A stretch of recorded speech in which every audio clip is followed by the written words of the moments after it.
Welcome, friends. My name is Avinash Gorakshakar, and I welcome all of you to another interesting episode of Konaxia High Flyers.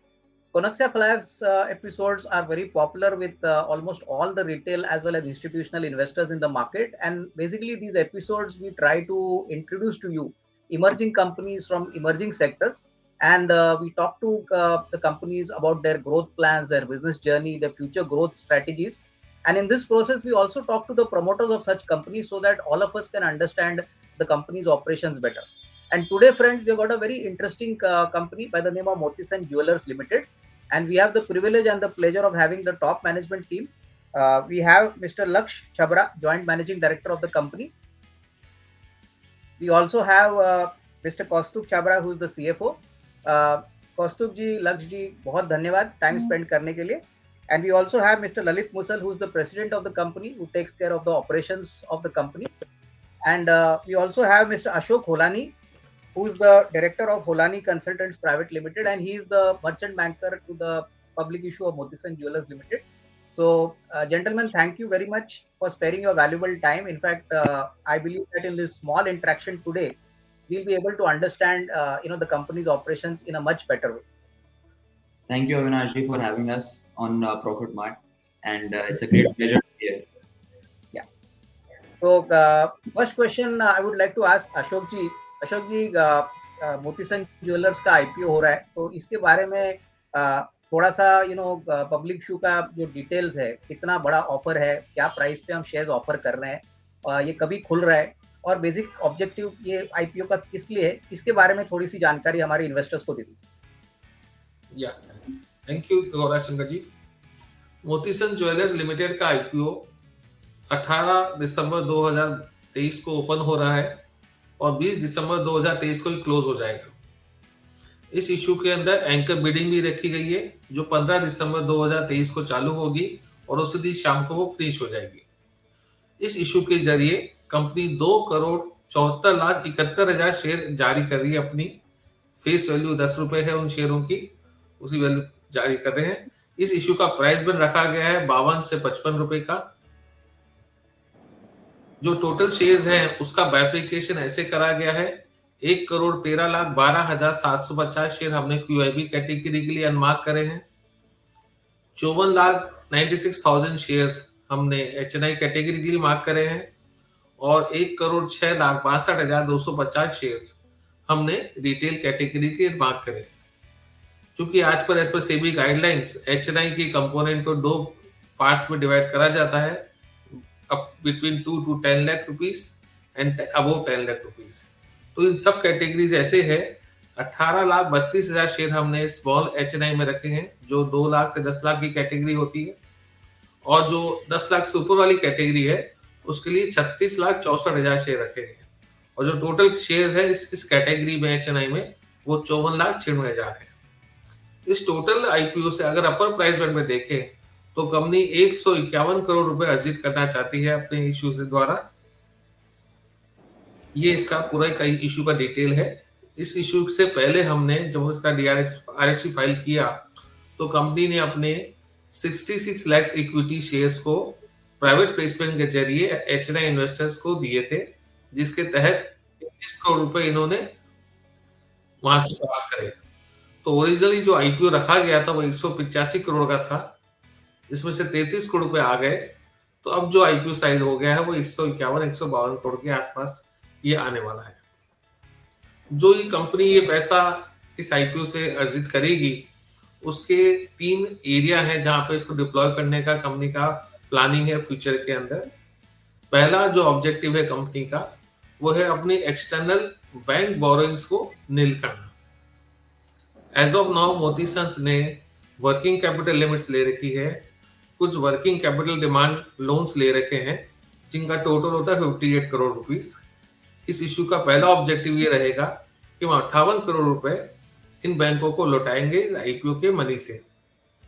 जो दूसरा objective है वो हमारा है incremental working capital को finance करना. इसके तहत कंपनी ने 71 करोड़ की अपनी additional working capital requirement estimate करी है इस फाइनेंशियल ईयर और नेक्स्ट फाइनेंशियल के लिए, और उसके तहत उस आईपीओ से उस जो गैप को है उसको मीट करना चाहते हैं. अभी एज ऑफ नाउ कंपनी की 297 करोड़ की वर्किंग कैपिटल रिक्वायरमेंट है, जो कंपनी अपनी net worth, internal accruals, short term borrowings और लॉन्ग टर्म बोरोइंग से मीट करती है। इस आईपीओ के द्वारा इस दौरान जो हमने एस्टिमेट करा है, जो फ्यूचर की हमको जो कंपनी के मैनेजमेंट ने या बोर्ड ने फ्यूचर ऑपरेशंस को देखते हुए 367 करोड़ की वर्किंग कैपिटल रिक्वायरमेंट को एस्टिमेट करा है, और जिसका हम 71 करोड़ रुपए इस आईपीओ से लेके जाएंगे। बैंक बोरिंग हम चुका ही रहे हैं, तो वो पैसा भी इस आईपीओ से आ जाएगा। तो इन ऑल जो फ्यूचर में जो कंपनी का ऑपरेशन रहने वाला है, उसमें कंपनी नेटवर्क से फंडिंग रहेगी या लॉन्ग टर्म बोरिंग से रहेगी, शॉर्ट टर्म बोरिंग नील हो जाएगी। कंपनी के 8-9 प्रमोटर्स हैं, एक छाबड़ा फैमिली है जयपुर में, और उनकी कुछ ग्रुप कंपनियां हैं, वो इसके प्रमोटर्स हैं। आईपीओ से पहले पूरे 100% फैमिली ओन करती थी।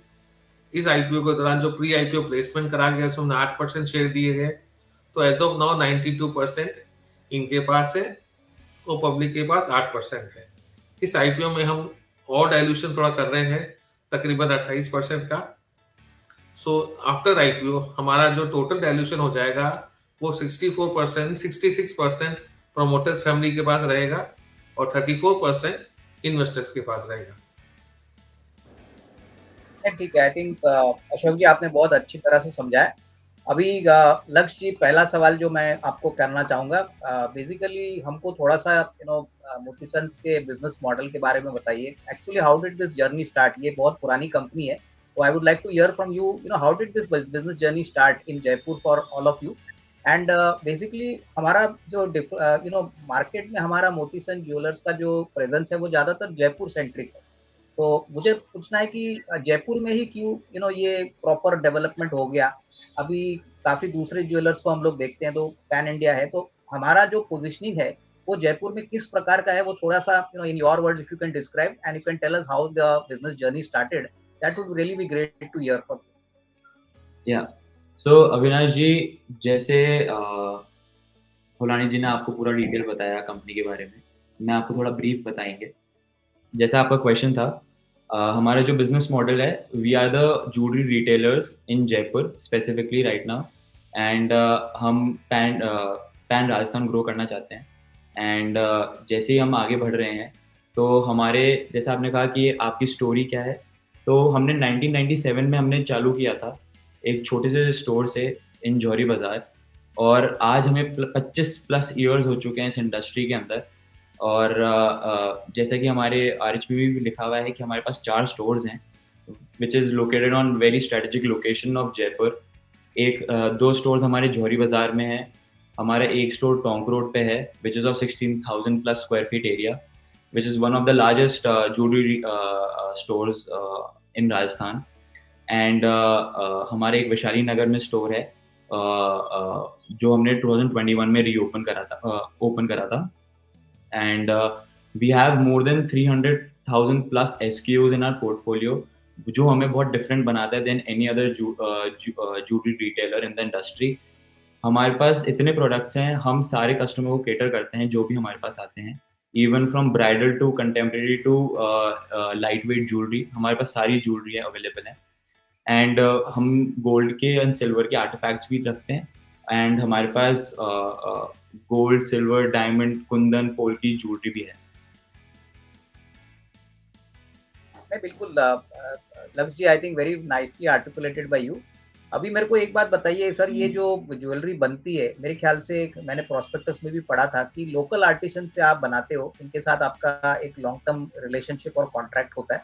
तो ये आपने किस प्रकार से बिल्ड किया? ये काफ़ी यूनिक है, क्योंकि आपका एक्सपर्टाइज़ है, आप लोकल आर्टिसंस को एक अच्छा प्लेटफ़ॉर्म देते हो।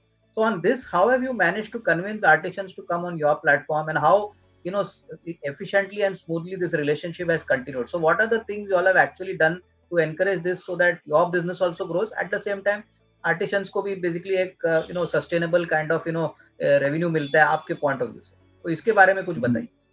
जी, जैसे आपने कहा आर्टिसन के साथ हम काम करते हैं, तो इस मेन जो ज्वेलरी इंडस्ट्री में चीज़ आती है, वो आती है ट्रस्ट और भरोसे पे। हम हमने काम चालू करा, आज हमारा इतना अच्छा नाम है, ट्रस्टेड ब्रांड है, तो हमने उसी को ही फॉलो करा और आज हमारे साथ काफ़ी सारे आर्टिसंस जुड़े हुए हैं। वो इसी बेसिस पे कि हमने उन पे एक भरोसा दिखाया और उनने हम हमारे पे भरोसा दिखाया कि हम उनको किस लेवल पे लेके जा सकते हैं और उसी से ही हम हमारा आगे काम कर रहे हैं।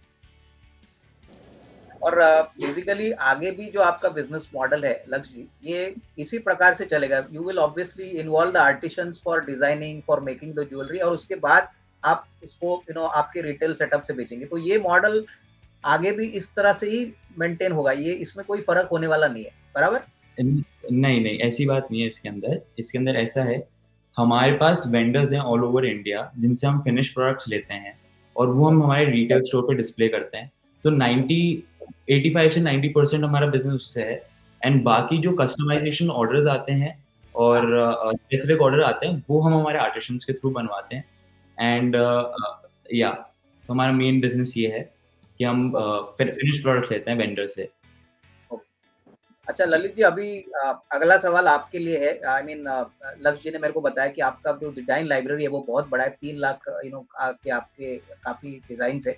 तो मेरे को एक बात बताइए कि सर ये लाइब्रेरी जो होती है, ये रेगुलरली एवरी 6 मंथ और एवरी ईयर इसमें नए प्रोडक्ट्स लॉन्च किए जाते हैं। इसमें नए प्रोडक्ट्स हर साल मोटा मोटी हम लोग कितने इंट्रोड्यूस करते हैं, और ये हम किस प्रकार से करते हैं? डिमांड देखते हुए, कस्टमर के प्रेफरेंसेस देखते हुए, क्योंकि ये काफी क्रिएटिव बिजनेस है।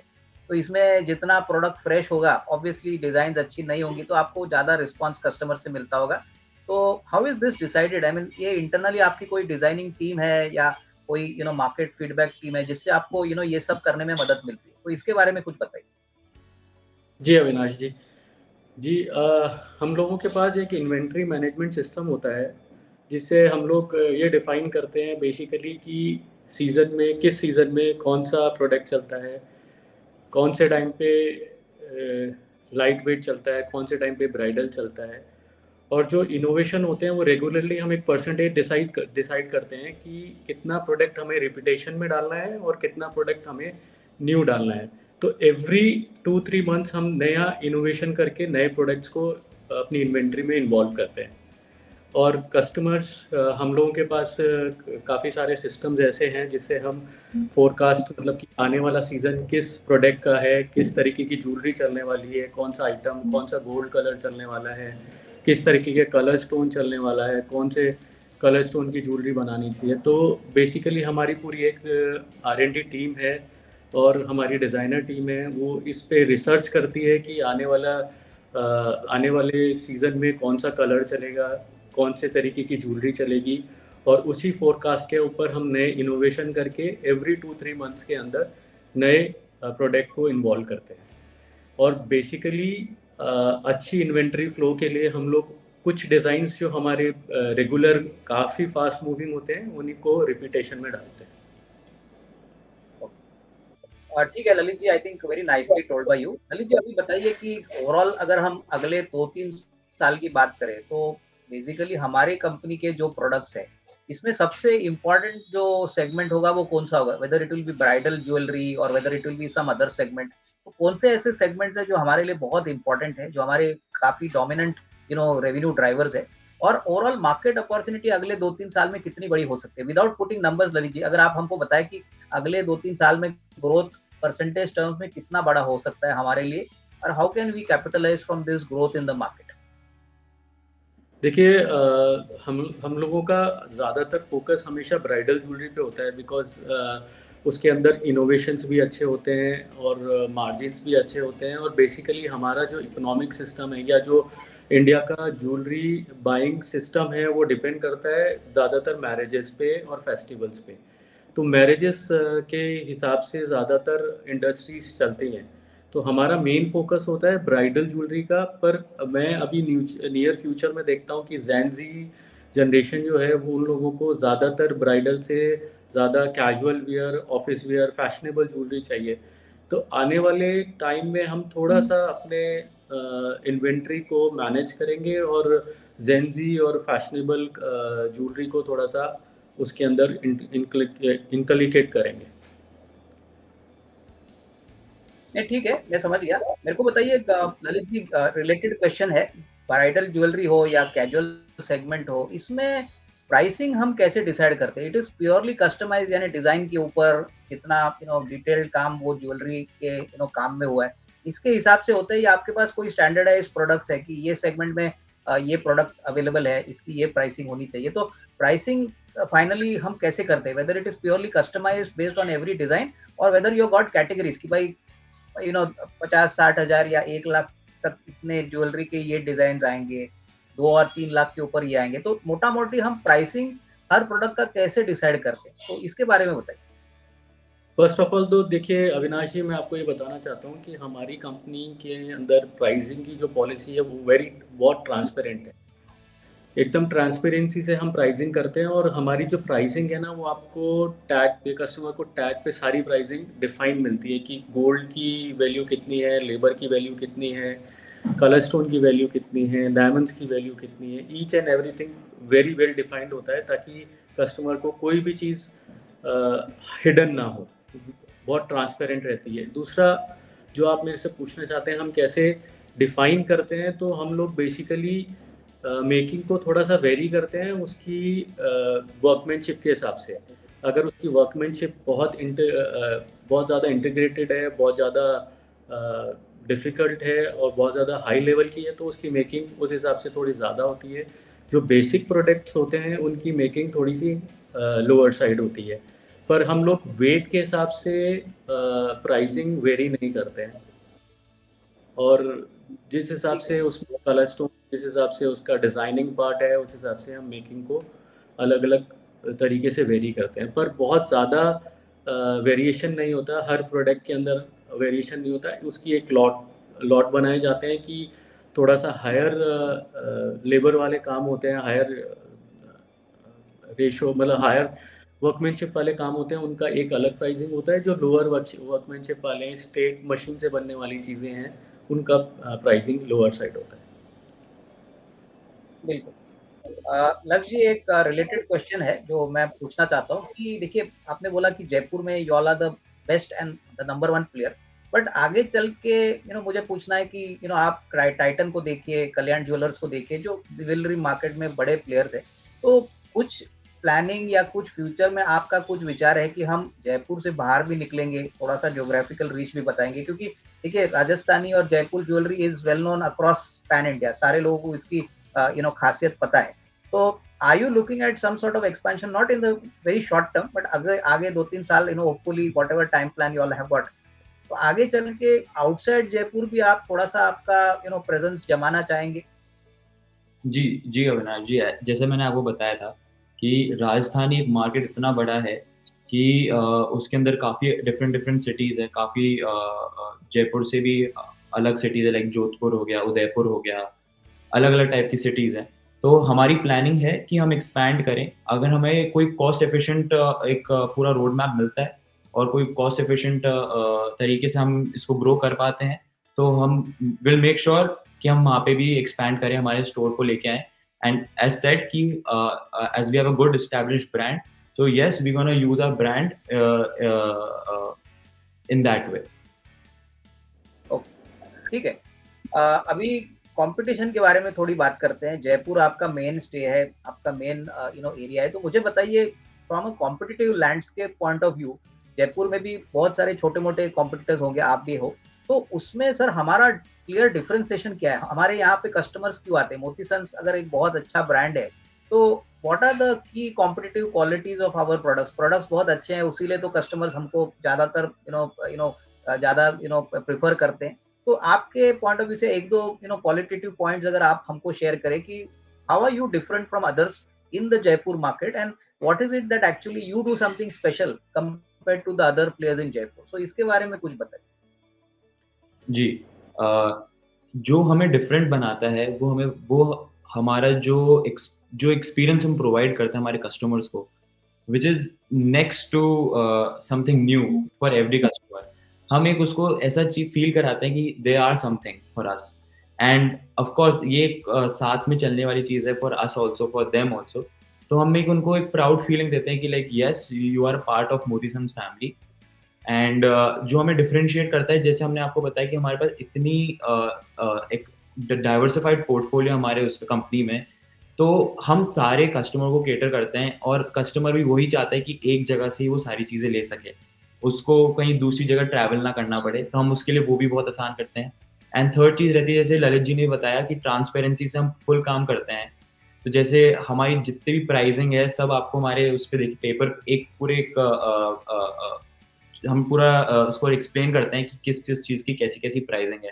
तो this is what that makes us different and plus as I said कि जो हमारे साथ हमारे जो प्रमोटर ग्रुप है, इवन जो हमारी लीडरशिप टीम है, वो they are extraordinary people and they make us very different than any other brand. बिल्कुल, इनफैक्ट बहुत अच्छी तरह से समझाया कि ब्रांड लॉयल्टी तो प्रोडक्ट से और सर्विस से ही आती है, तो इसमें कोई डाउट नहीं। कौस्तुभ जी, आपको थोड़ा इंतजार किया, अभी अगला सवाल आपको है कि कंपनी के फाइनेंशियल्स में देख रहा था, बहुत ही बढ़िया तरीके से FY23 के लिए नंबर्स आ गए। इनफैक्ट जो FY24 का भी परफॉर्मेंस है वो भी काफ़ी अच्छा है। अगर आप थोड़ा-सा हमको डिटेल्स बताएँ, ऑल्दो ये नंबर्स प्रोस्पेक्टस में है, बट FY24 में जो हमारा परफॉर्मेंस है उसके बारे में अगर थोड़ा-सा रेवेन्यू, प्रॉफिट के बारे में आप बता दें, that will really be helpful for our viewers.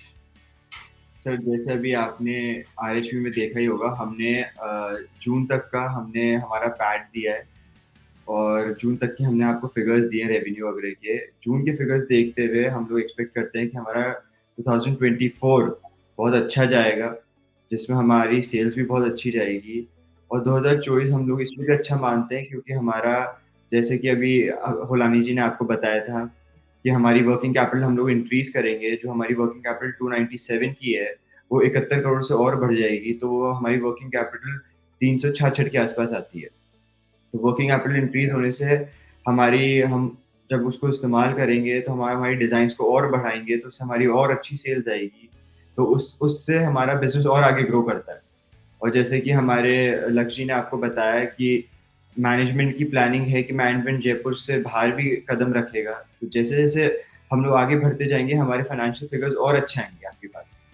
और हमारे जैसे डेट कम हो जाएँगे, बैंक बोरोइंग्स हमारी ज़ीरो हो जाएगी, तो उसके कारण भी हमारे हमारे सेल्स पे और प्रॉफिट मार्जिन्स पे बहुत अच्छा इफ़ेक्ट पड़ेगा। नहीं, बिल्कुल, इनफैक्ट ये बात आपने बराबर कही, क्योंकि मैं आपके प्रॉफिट आफ्टर टैक्स यानी नेट मार्जिन्स देख रहा था कि 6.32% का आपका परफॉर्मेंस Q1 में है, जो 6% करीबन FY23 के लिए है, तो ऑलरेडी थोड़ा-सा इंप्रूवमेंट आ चुका है। पब्लिक इश्यू होने के बाद आपको जो वर्किंग कैपिटल फंडिंग मिलेगी, प्लस जो डेट आप रीपे करोगे, उससे डेफिनिटली और भी इंप्रूवमेंट आएगी। ब्रॉडली कौस्तुभ जी, मुझे बताइए कि what is the outlook on margins, यानी हम मार्जिन्स को थोड़ा-सा और बढ़ाने की कोशिश करेंगे विदाउट पुटिंग अ नंबर।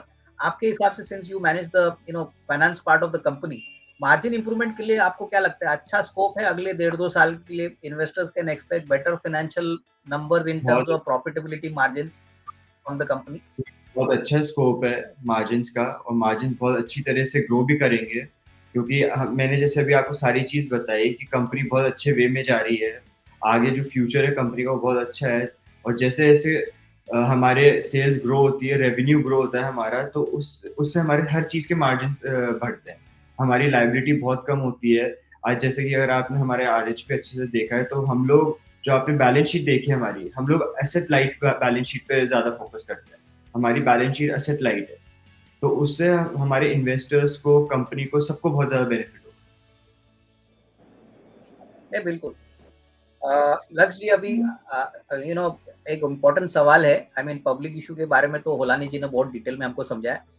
बहुत सालों के बाद आपकी मेहनत से आपने इतना अच्छा ब्रांड जयपुर में क्रिएट किया है। Now new investors are coming on board, वो आपके पार्टनर्स बनेंगे। तो लक्ष्य जी, एज अ प्रमोटर, आप उनको क्या मैसेज देना चाहोगे? देखिए, कोई भी आज शेयर मार्केट में पैसा लगाते हैं, obviously long term wealth creation के लिए people put the money in the stock market.